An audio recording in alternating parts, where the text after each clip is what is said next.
welcome to Glorified Gutsy Gaming. I'm Jake, and today we are unboxing Lucidity Six-Sided Nightmares from Shannon Kelly Renegade Games Studios, a Barnes & Noble exclusive. Escape from the creatures of the dream realm by claiming their power for yourself, or become a nightmare and hunt down any who dare stand in your way. Roll dice and collect dreams to gain the power you need to escape. Balance the shadowy monster's influence or become a twisted nightmare, attacking your former friends and preventing them from gaining more power than you. Be the first to escape, or the most powerful nightmare remaining. For 1 to 4 players, ages 14 and plus, 20 to 30 minutes.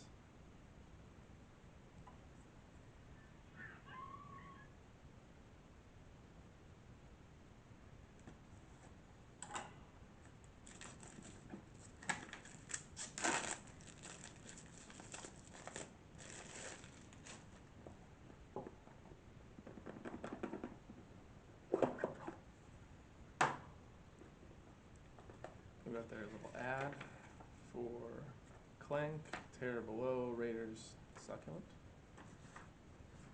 Oh, there's a FAQ and overlooked rules in here I did not know existed. I have actually played this game before.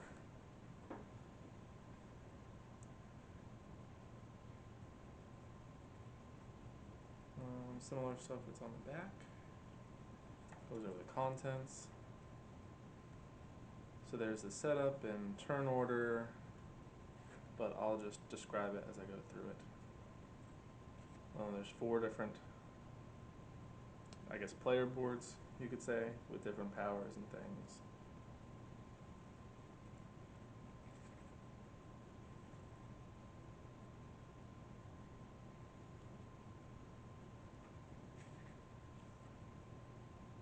Turn order, and in the game, 2-player games. That's the only way I've played it.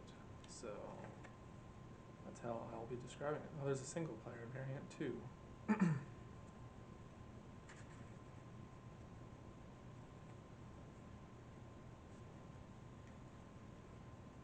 And there's a harder mode.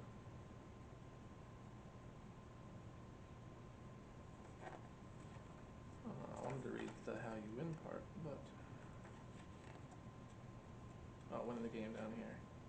To win, you must either collect 15 power, or after the last spook is moved to your Dreamer card, you must have at least 2 power for each nightmare that has awakened.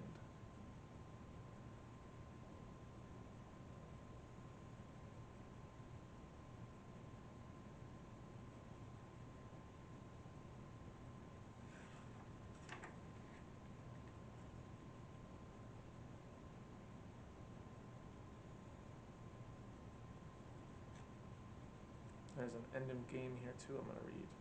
At the end of a player's turn, if any player, nightmare, or dreamer has 15 or more power, signified by the 1s and 2s on dice that I will show you shortly, then every other remaining dreamer player takes a final turn before the game ends.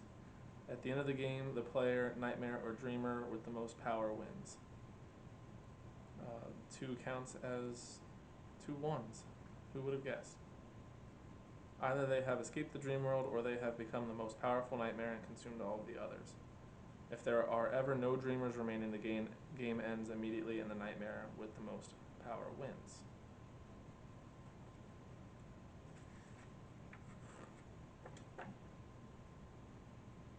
Okay. Let me look through this real quick.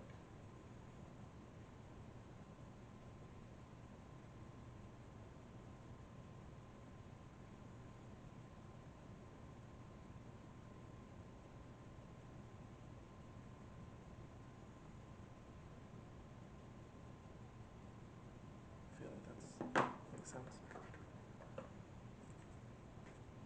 Alright, so we've got player boards. We're really going to get one.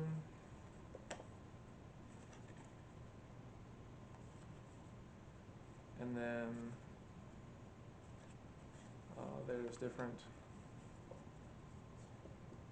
nightmares, as you would call them, that you get depending on what color you end up filling up. Or maybe you pick one in the beginning, and that's the one you get if you turn. But when I played, it was whatever one you filled up all the way because of the 2-player variant. You have to go all the way up.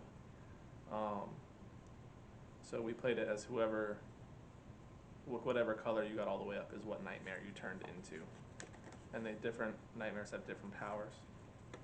So, and then different dice effects for each one, because you're gonna be placing them here when you get these symbols, which you don't want. You want to get power, which is down here. And then there's the power track. If you get there, you win. There's also a different symbol up here that you lose a game automatically if you fill it up, but you can usually take those away with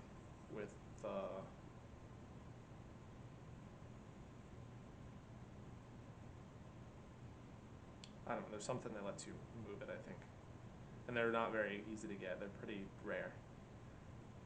And then those, I think, you can get those to leave with this. So, player powers, or the different nightmare powers. Lady of Primeval Fear. When you resolve a hunt, you may return any 2 spooks to the bag. Hard. Whenever a nightmare awakens, turn all spooks of Primeval Fear to their faces. The right spooks column begins moon face up. Hard. When you rest, move one of the removed dreams to the top of spooks row instead of the bag. Lady of Envy. When you spend power to reroll unresolved dreams, place that power at the top of the spooks row. Hard. To win, you must have at least 4 power for each awakened nightmare instead of 2. Lords of the Depths. Lord of the Depths. When you move the bottom row of spooks to your card, move 2 and return the other to the bag. Hard. When a nightmare awakens, move its nightmare dreams to the top spooks row instead of returning them to the bag.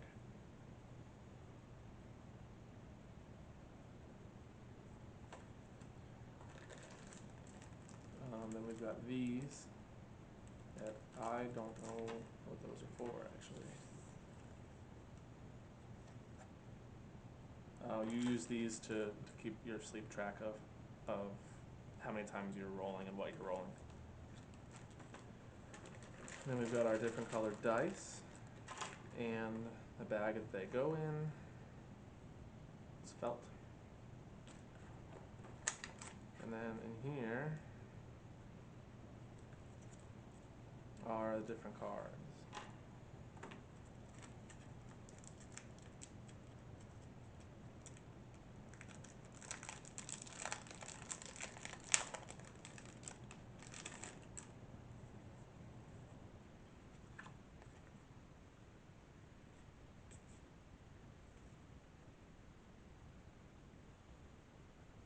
So I think these are what I used to decide what nightmare to be, because you can pick these up.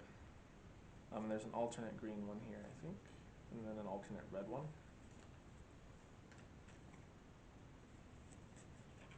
So, and they're 2-sided also. And then I don't know what these are.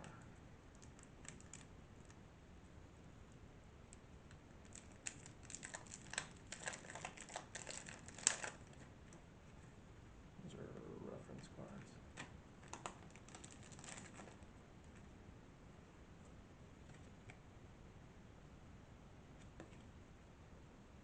I'm not sure what this is. Maybe this is a more kid-friendly look they're going for with these optional ones. And then the dice.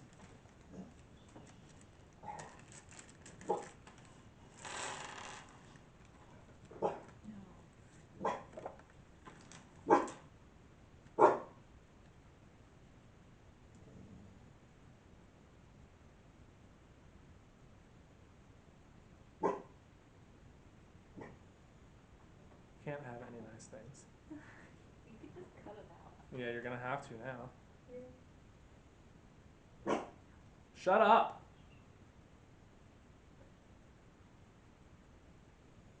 Washer's upset now.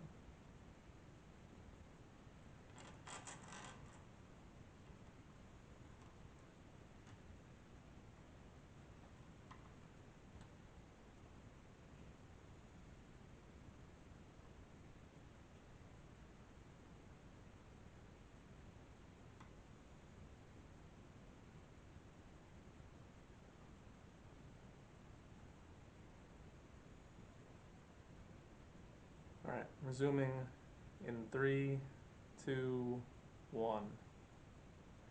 Alright, these are the possible dice rolls across the different dice.